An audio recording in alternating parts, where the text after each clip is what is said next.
What makes a game memorable? What makes a game scary?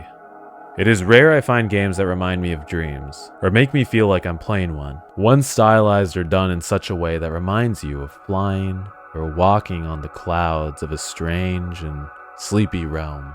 The next second as your bare feet touch the cotton candy-like fluff, softly and gently you step. Your right foot arches and moves for a step, without worry, only to be pricked. A sense of worry overcomes you as you see a rusted nail and drops of blood from a poked foot. Fear steals you as a sky of blue turns red to black. A nightmare.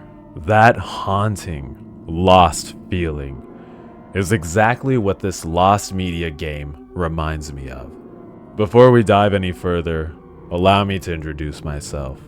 Hello everybody, my name is Backpack Comics and welcome to Internet Lore, the show where we look at a subject, game, or piece of internet history and find out all about it. Today, we will be looking at an almost lost piece of internet history called Sampo, translated, Walk. So what is Walk?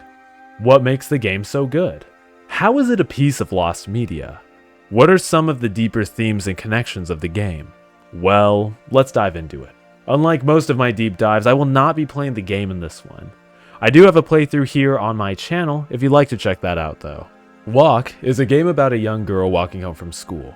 The simplicity of this game is a facade as things take a turn for the worse. Made by Kazumi Studios, released possibly on the date April 13th, 2021. The date is quite hard to find, however, they do have a Kickstarter for the game, and it was presented at Tokyo Indies. There is actually a lot of lore behind the company Kazumi Studios, but we will discuss this much later. Please note that these are my personal interpretations of the game and how it made me feel. If you cannot handle the opinions of others, please do click off the video. A long time ago, I saw this game briefly showcased on a YouTube channel. I never downloaded or looked for the game. Upon trying to find the same YouTuber that covered it, I couldn't. Along with this video now lost, so was the link to the game. All I remembered was the horrifying creature with a smile and razor blade-like hands. However, my unrelenting force and ADHD could not let this topic go this easily. After diving into itchio and doing more digging, I finally found it. Enter the oh-so-amazing Haunted Demo Disc 2021 edition. Wow, very cool. I could be wrong, but in all my research, this is the only place you can play the game. The link to the Haunted Demo Disc is down in the description below if you would like to try out Walk for yourself or any other of these amazing demos. Again, I suppose this game isn't really lost media, but god damn is this shit hard to find. Again, it features the game as its final title. After downloading the game for myself, I booted up my camera and played it. Upon booting up the game, you are thrown directly into the world. The title card greets you with a grim Japanese and English text that fades into nothingness. You are a young girl. The school outfit suggests that you may be in elementary school or possibly kindergarten. The environment is dark, grainy, and unpleasant. A single crow darts off, seemingly laughing at you, perhaps even symbolizing something sinister is to come. The eeriness of the large buildings initially are enough to suggest that this is much more than a simple return home from school. Upon a glance, the camera is tilted in just a way that reminds you of the feeling of walking at night. The unexpected things that may come out as the day begins to close. The next area reveals a setting sun, a single car, and a 100 yen piece resting on the floor. As you pace over to the shining coin, a strange noise pursues you. Walk to cover to hide, do not run. But the long-clawed entity enjoys a good chase far too much. You are but a child, and this entity towers over you. A tall, slender, all-black, raven-like creature with a smiling face worn like a mask. Arms that could reach to the ends of walls in a large living room, wielding large talons. The talons are red at the tips. Blood from the last victim? Or are they razor hot to easily slice through your legs, immobilizing you before all you see is darkness? Not before, of course, hearing a spine-chilling moan of a hungry creature. The hellish moaning and symbols telling you to escape and run absolutely reminds you of being scared as a child. The loneliness, the lack of knowledge to assess a situation. The Japanese symbols and words in English popping up perfectly encompass a relatable fear, at least to myself, that I would have felt as a kid. Piecing together coherent thoughts during a stressful time to instruct yourself to stay safe. As for the monster's hideous voice, it is orchestrated as what I would like to describe as a lost and longing screech. Longing for you, your skin on the end of its claws. In no way is this creature of the jump scare variety either. The creature paces slowly wherever it goes. It is not trying to kill you.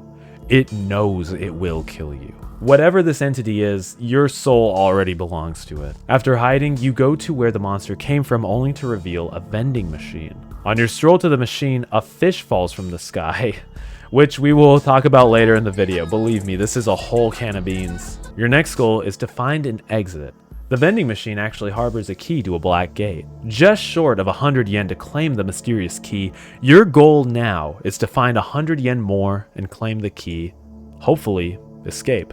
Imagine, like, being in this scenario, you get your 200 yen, you're lucky enough to find it, put it in the machine and the bottle gets stuck. It's like, do you call the vending machine company or, like what do you do? Like, what do you do in that situation? That sucks. Now you are tasked with finding the other 100 yen piece, which is conveniently located all the way at the other side of the map. Upon finally gathering the other coin and successfully using the vending machine, you enter through the frail-looking gate. No matter the distance of the monster, it will always be directly behind you during this segment, as the Hellspawn follows you, screaming and crying, laughing maybe as it knows now how near you really are. You now must run as fast as you can to the exit. Contradictory to the name of the game, I know. Narrowly escaping the monster or seemingly losing it, you are now in the comfort of your own home. Entering, you are greeted by no one. A TV stays on with a strange message. After exploring this very strange and tiny house, you decide to leave. Upon exiting the house, the monster greets you and returns you to your ancestors as you scream for your life, eventually falling to your final rest. That is the end of the game. Or so I thought. Turns out there is a secret ending that is far more confusing than the base game. So how exactly do you get the secret ending? Well, it's actually simpler than you think. There is text written on one of the walls that says type it with a kanji right there.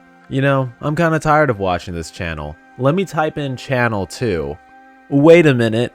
Whoa! That is how you get to the secret area. It is so random to have a puzzle like this in the game. Absolutely no way of knowing or putting that together. Thank you, research, but Jesus, like, I could have never figured this out. After entering this new world, a hazy pond filled with smog and blood fills your senses as the game shifts from a third person to a first. As you begin to wander, a beacon of light grabs your attention. The contrast from this and the hellscape you walk allows you to believe that this is your objective. Hell is not without its devils, as you notice an avian creature watching you from the sky. Swooping by you, this torment leads you to notice the fire in the forest. The devilish noises make your blood rush, continuing to follow the path. You finally arrive at the beacon.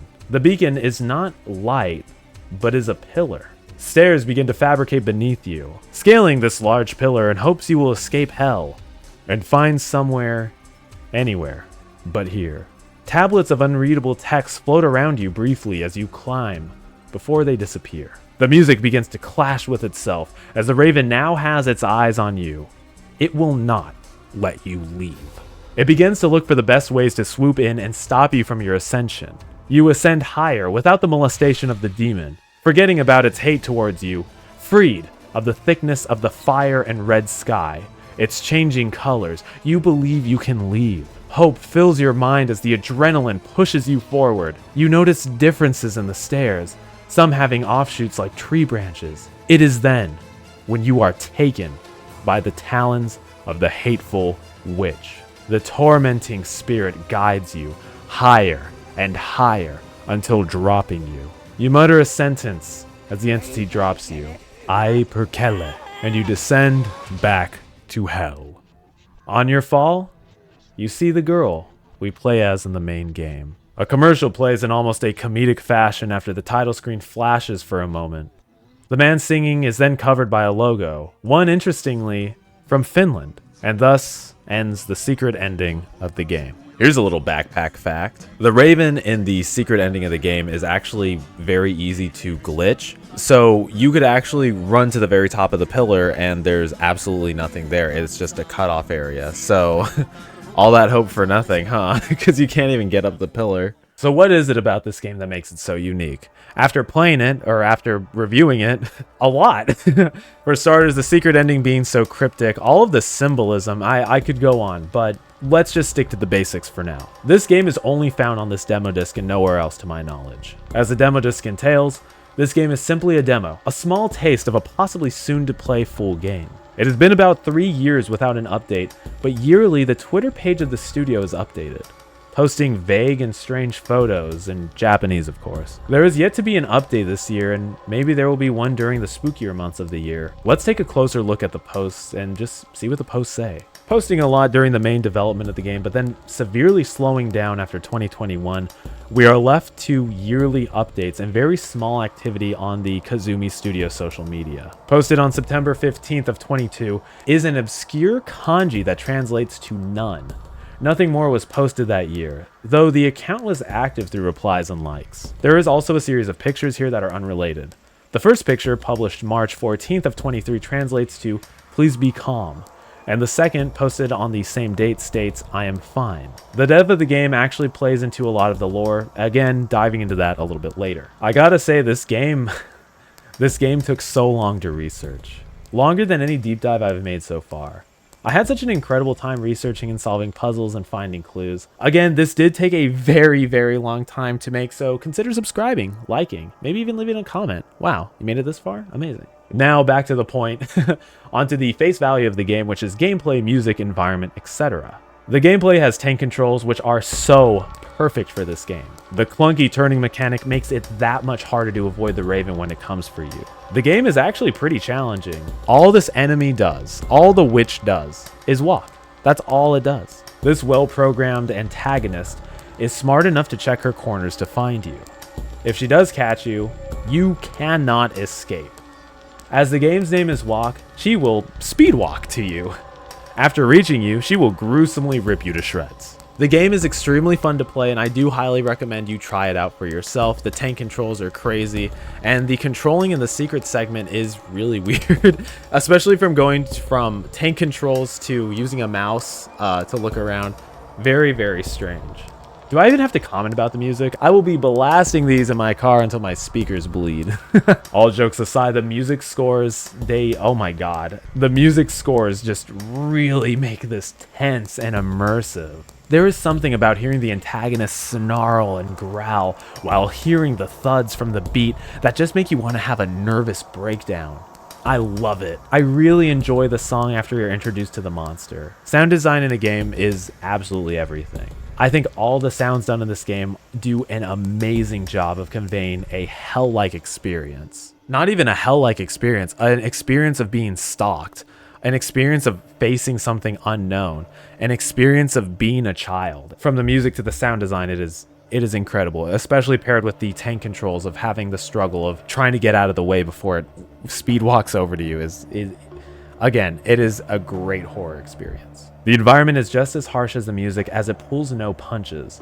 Though the graphics are in a PSX style, it gives this dreamlike feeling. The whole game feels like a bad dream, a nightmare, sleep paralysis. Those quick dreams where you're falling and snap, you're up in a panic. I really love the design of the girl and the antagonist. It's just so high quality. I love the change from day into night as well, if you could describe it as that. I really love that this game takes place while the sun is setting. It adds a layer of beauty to the sky and lighting. My favorite areas would have to be by the van when you initially meet the monster, and also in the hall where you find the second coin. The first area feels like it would be a nice place to sleep, especially with like the mini camper-esque looking van, just to like have your bed and like have your little things open, just like getting the fresh air in. Ooh. And then the second area, the red lit, like hellish looking area, that hallway, it gives off a really like cozy and calming feeling. Darkness engulfs this area more, insinuating the sun is setting almost to completion. To me, it's calming, but I grew up on horror, so I'm broken. The game is also littered with symbolism and secrets, as we've discussed before. So who or what is the lurking monster? Well, upon some research and some of the context clues given to us by the game, we have found some extra details on what exactly this creature is, as well multiple theories of why it is so vengeful to the little girl. The stalking creature could be a yokai referred to as Hachi Shaku Sama. This entity is known for luring kids from the time of 9 to 11 p.m. Standing at a massive 8 feet tall, making some sickening moaning, guttural noises, is also included in its lore. Hachi Shaku Sama is known for making those sounds, but as a po type noise. A different sound than the guttural, gargling, horrific sounds that the monster in the game uses. Again, this is just one possible theory of what the creature could be, and the relationship between the girl and the yokai. According to users, which is the theory I personally believe is true, in the second ending segment of the game, you can hear the word I perkele. Sorry, I butchered that. Which is a Finnish word for demon or Satan. Instead of a yokai, what if this creature is actually from a completely different mythology? Perhaps one even from Finnish mythology. Bear with me as I put this all together. The ending song of the secret ending is also in Finnish. I believe that this creature is one called Louhi. Some facts about Louhi. She has the ability to shapeshift, is an extremely powerful witch, and happens to be a hybrid between a bird and a human, explaining the razor-sharp, knife-like claws. So what exactly is a Finnish mythological creature doing in Japan? Maybe on vacation or something? I don't know. I guess this poor young girl was caught lacking while this mythological beast was on holiday. Either way, such is a terrifying encounter, a creature of folklore that visits a part of your world they're not from. An unknown story and no way to defend yourself from it. Especially since you're just a kid too. Some additional lore about Louhi that I believe is much needed, as well as some additional facts that tie the mythology kind of into the story, which is weird to say, weird to think. Apparently, Louhi is rivaled against Väinämöinen. They apparently had a large battle for the enchanted artifact known as the Sampo. Odd. Sampo is the name of the game. In Japanese, it translates to taking a stroll. It is just one letter off, but let's explore this. What is the Sampo exactly? It's depicted in many different ways, but mostly is presented as a cornucopia, the horn of plenty. It can also be depicted as the world tree, a world pillar, even a compass or astro table. In the epic we will go over now, it is depicted as a mill producing flour, salt, and gold. To explore this point more, we must understand the mythology. All of these people have very strange names to me, as I do not speak the Finnish language. So I'm very sorry if I butcher a lot of the names or the places. I'm gonna try my hardest, but you know, I'm sorry. To any Finnish people out there, let me know how I did. I probably didn't do that good, but let me know. In the epic poem Kalevala, the story revolves around an item called the Sampo. Once, there was an old sage named Väinämöinen. He was on a love quest to find himself a boyfriend-free girl. A wife, you could say. He was then captured by the old mistress of Pyhähala, the land of the north. This enchantress was named Louhi. Louhi granted safe passage to the sage and returned him back to his home country. Louhi does not act for free, and asks for a favor for safely returning the sage and enacting no violence. She wishes to acquire the Sampo. The sage unfortunately cannot forge one, but knows someone who can. A man named Ilmarinen. The sage is to send him to the land of Pohjola. Because this task is so hefty for Ilmarinen, Louhi offers her daughter's hand in marriage. The sage, having to carry out his promise, tries to trick Ilmarinen to do this task, but he does not fall for it. Instead, the sage makes a fake quest for the smith Ilmarinen to do. The smith's task is to climb a fir tree and bring down moonlight that glimmers onto the branches. As the smith does this task, the sage casts a spell that generates a gust of wind so powerful it blows him to the northern land of Pohjola. Upon arrival, seeing the hag Louhi frightens him.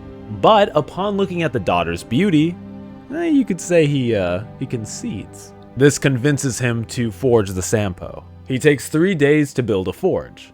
A magic fire is started and many slaves of the witch aid him in this, smelting down weapons on the first day, specifically a bow that carried an evil spirit he had to cast into the flames. The second day, a metal ship came from the fire. Though beautiful, there was evil behind it. The lust for war behind the spirit had to be cast away. The third day held no progress either. Having a metal cow with golden horns and an ill temper emerged from the magic fire. The fourth day brought about a golden plow from the flames. Out of disappointment, this too was melted back into the forge. Louhi was getting angered with how long the process was taking. The smith conjured 4 winds to fan the flame.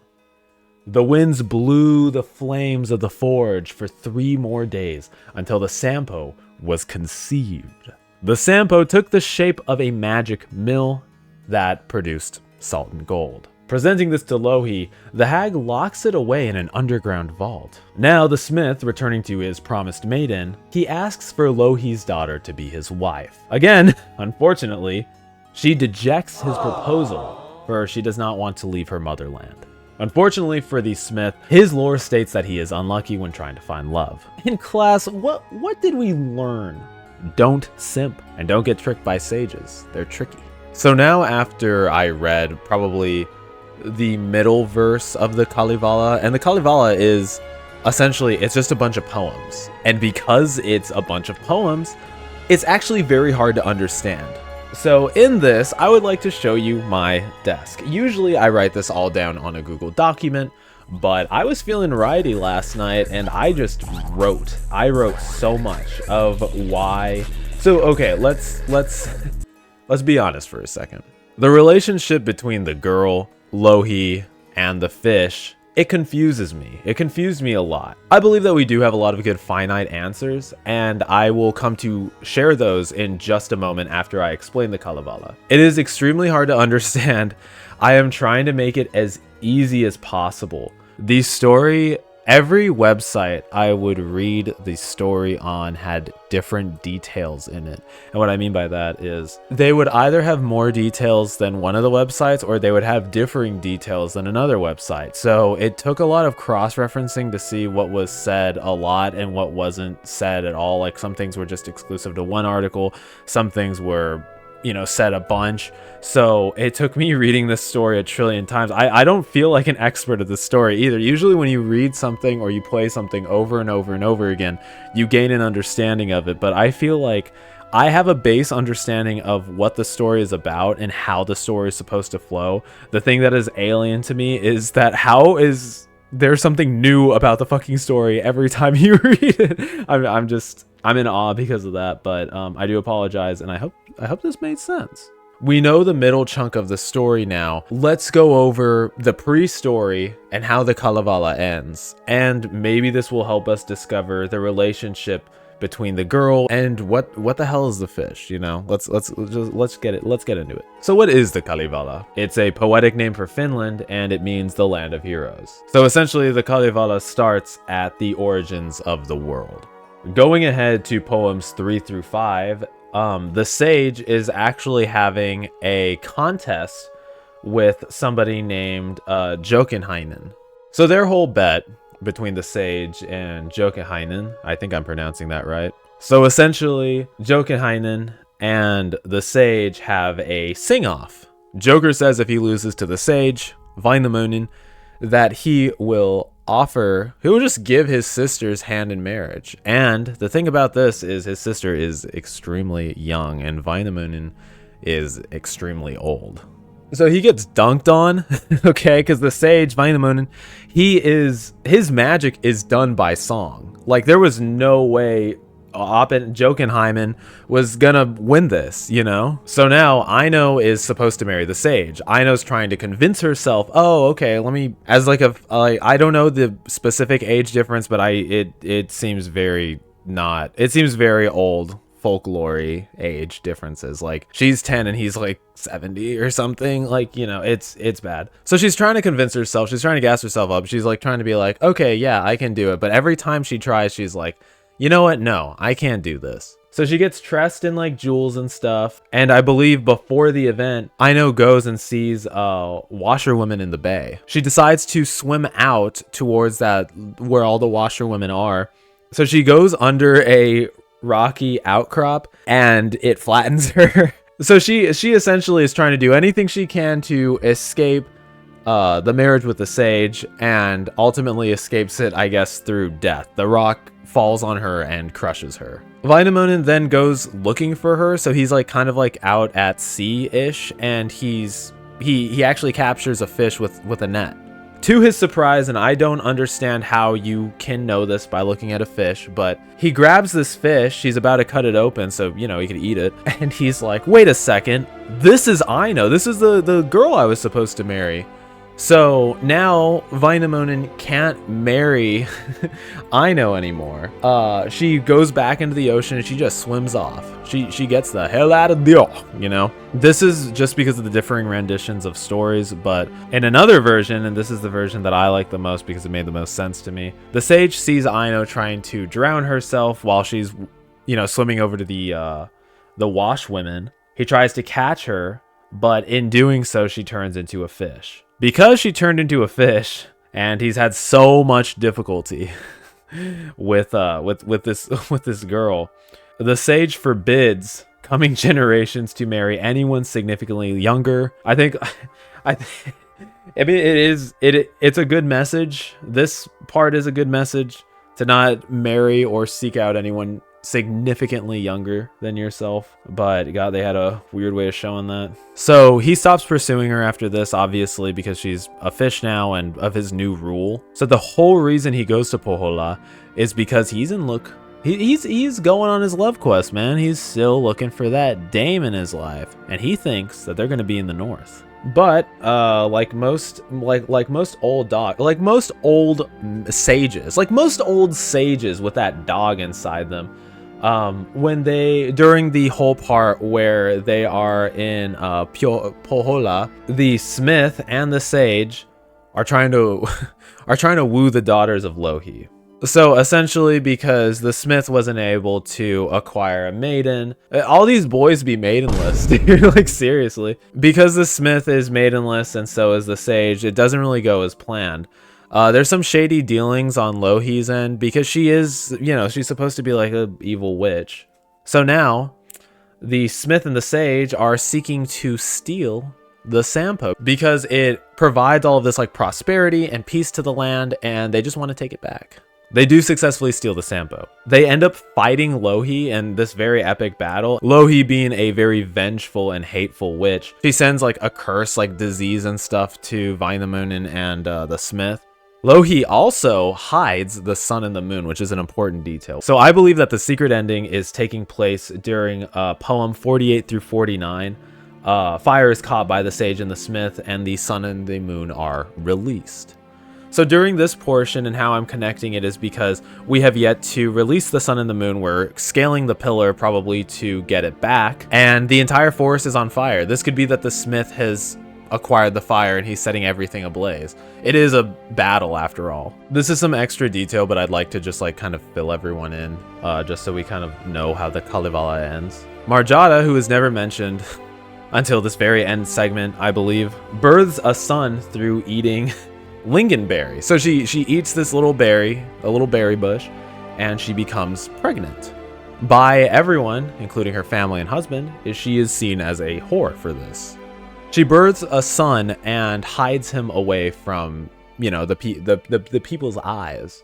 So after like a lot of time passes, the son actually goes missing. The son goes to a swamp.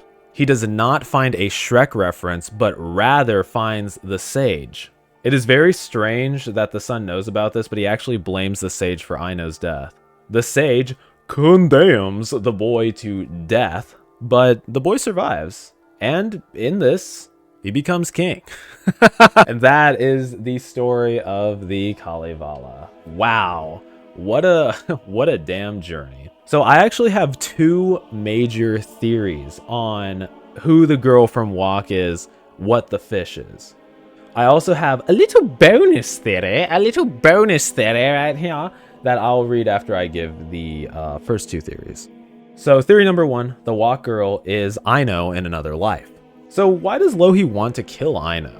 Well, it's revenge on the sage. As we have learned in the Kalevala, She is a very vengeful person. She has cursed so many people just because they stole the Sampo. They wanted to steal the Sampo and they defeated her. She's somebody who would do anything to just even get a small victory out of all of this. Literally the type of person to be like dead on the floor, like near like 1 HP, just still like fucking jabbing that knife wherever they can to see if they could like stick it in. Just like get any victory they can. Horrible, vengeful person. My original thoughts were that we were playing as the Smith, and the Smith was trying to get away from Louhi. But it actually makes a lot more sense if we're Vainamoinen, because there's irony in him being turned into a fish. If Aino is reborn, she did escape him. Finally, she escaped him, and now she's reborn in another life. Aino being a Finnish name for females and a Japanese name for females as well. There's a duality there where Aino became Aino Finland became Aino Japan. And now that she's reborn and she's a human again, now Vainamoinen is a fish and he cannot acquire her either. Like, I mean, he shouldn't, you know, that age gap, but now he's a fucking fish. Bro's a fucking fish. Put the meme up. Bro's a fucking fish. What are you gonna do? Now on to theory number 2. The Walk Girl is Aino, and Aino never died. So Aino shapeshifted, perhaps by a miracle, but what if Aino knew how to shapeshift all along? What if this awakened some sort of power? As a fish, she swims all the way to the land of Japan, turns back into a little girl, and decides to live out the rest of her life however she can. The main thing that I believe proves this theory is we never see the girl's parents. The parents should be home. It is extremely late at night. I believe that parental figures should be present. The other thing is, the house that she lives in is so tiny. There's scribbling on the walls, one TV. It looks very dirty in there, though it does give those cozy vibes. Like, honest to God, like the house does look kind of cozy, but it doesn't look any place kind of fit for a child. There's not even a restroom in there. So I believe that if Aino were to be reborn, she is fending for herself out here, living on her own, just doing whatever she can. Louhi tracks her down. Now Vainamoinen, being a fish, cannot protect her if anything were to happen. And then the same outcome is attained where she is ripped to shreds. Do you guys hear that? Do you guys hear that? A little bonus theory? A little bonus theory? A little Big Bang theory? A little bonus theory? Bonus theory. Okay, I'm very excited about this one because I put a lot of thought into this. Like, I actually feel crazy. Show the notes again, Ryan. You look crazy. A lot of work, a lot of twerk, but I'm very excited about this bonus theory. So the bonus theory, the Walk Girl, is actually the Sampo. What proves this to me is during the forging of the Sampo, when Ilmarinen, the smith, is trying to forge like different things. So it's very confusing how he does this upon like reading like a little bit more in depth. So essentially he's trying to conjure a spirit into like smelting objects, and then I guess it'll just come out. So in like, this is just an example, but the first one is like a bow. So he's trying to burn the bow. He's trying to like harness like the spirit and see if he can forge like a magical item. So because he smelted a bow comes out, but the bow is vengeful because a bad spirit gets a hold of the bow, or the bow was like not treated like well. It was like, I don't know, the bow killed the wrong people. I really don't completely understand how it works, but I believe that because the Sampo has to have like a spirit go into it, because that seems like how all of the objects are formed, maybe the Sampo is the girl. Now, let me explain. I believe that the Sampo would take the form of a little girl because it is said in the story that whoever possesses the Sampo will get peace and prosperity to the land. Little kids are usually represented by innocence, peace, bliss, so it's not too foreign for this to be a connection. One thing that doesn't connect is why would Louhi want to destroy the Sampo? And we know that when we are caught by the demon, we are torn to shreds. Like she offs us very, very quickly and violently too. Kind of branching off of that, what if she is tearing us apart because she's trying to find the Sampo? Like maybe, perhaps the body is nothing more than a shell and the soul is what she really wants. Since the Sampo is created by the spirits and by metal put into that magic forge, maybe that is somewhere still stuck in the girl in Walk. Perhaps the fish falling down is Väinämönen's last try to secure the Sampo and get out of there. Perhaps his last chance to destroy it, and that's why she turned him into a fish. Not because he was trying to escape Louhi, but because he was trying to destroy the Sampo. So maybe her ripping us to shreds is her just kind of digging around in us. Like me at a comic book store, you know? I'm going through the comics, I'm doing my little hands, kind of ripping through those. Except she's doing it with somebody who has, you know, flesh, blood, and bones, trying to find a golden mill. Something also in the Kalevala was that the Sampo was actually lost at sea.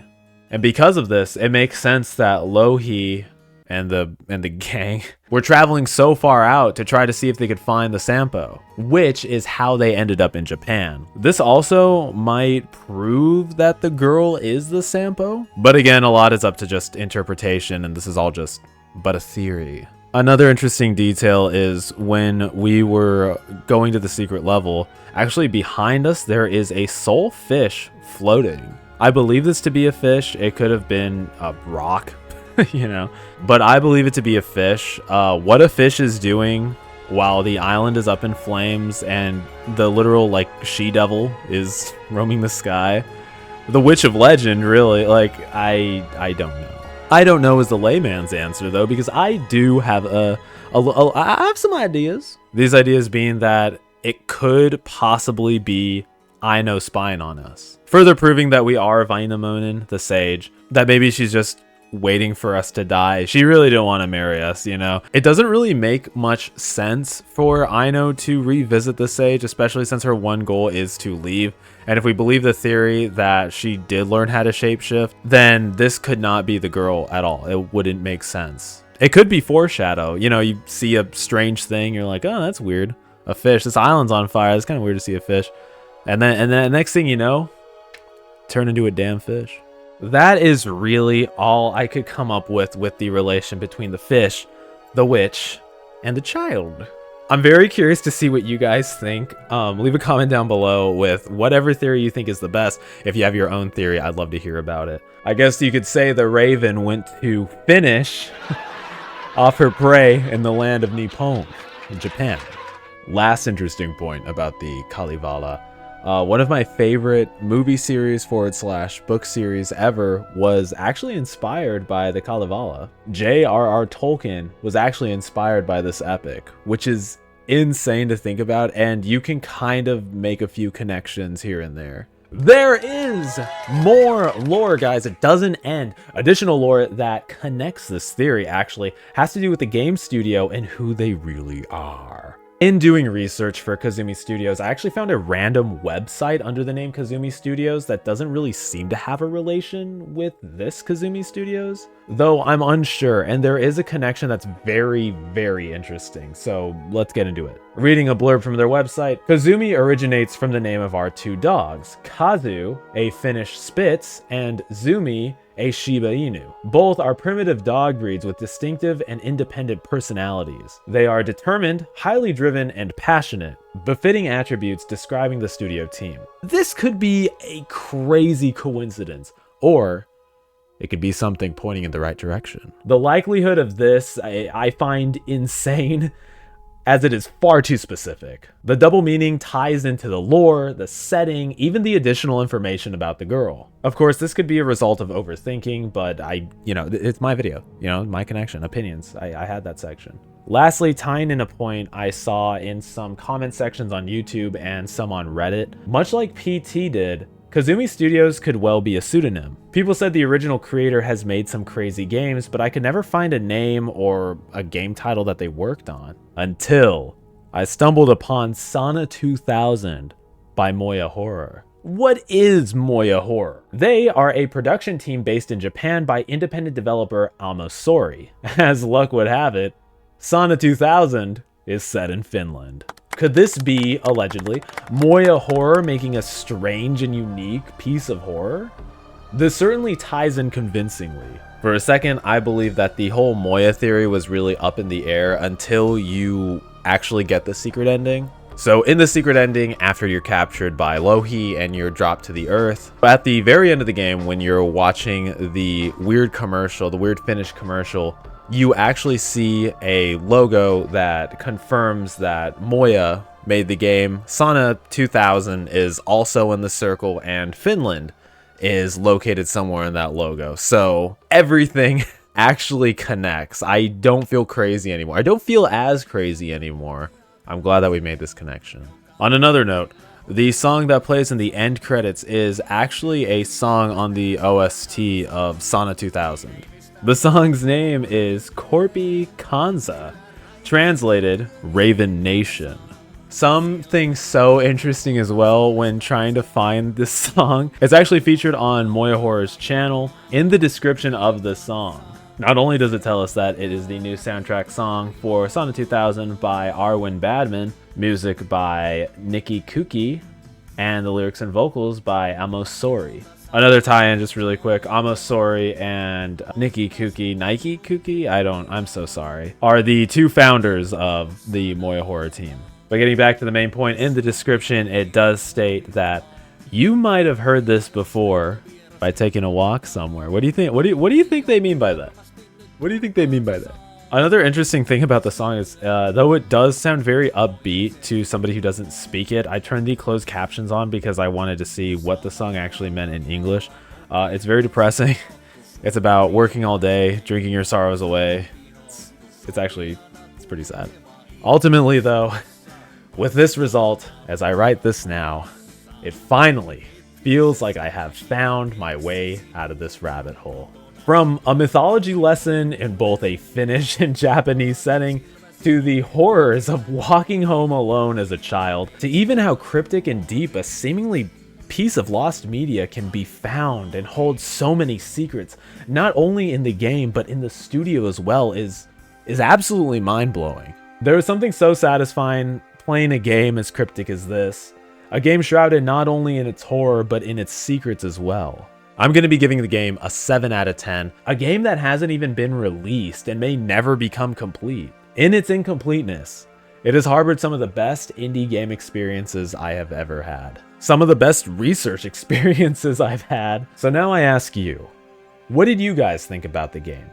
What are your theories about everything? What do you think the relationship between the girl and the witch was? Who is she really? I would love to hear all of your theories and thoughts down in the comment section below. And while you're down there, don't forget to give it a big smackaroo, a big like, as it does show support for the channel. And why don't you just hit that big red button, the big subscribe button, pick up a backpack, become a backpacker today. And with that, my name is Backpack Comics, and I will see you guys in the next video. Bye bye, have a nice night.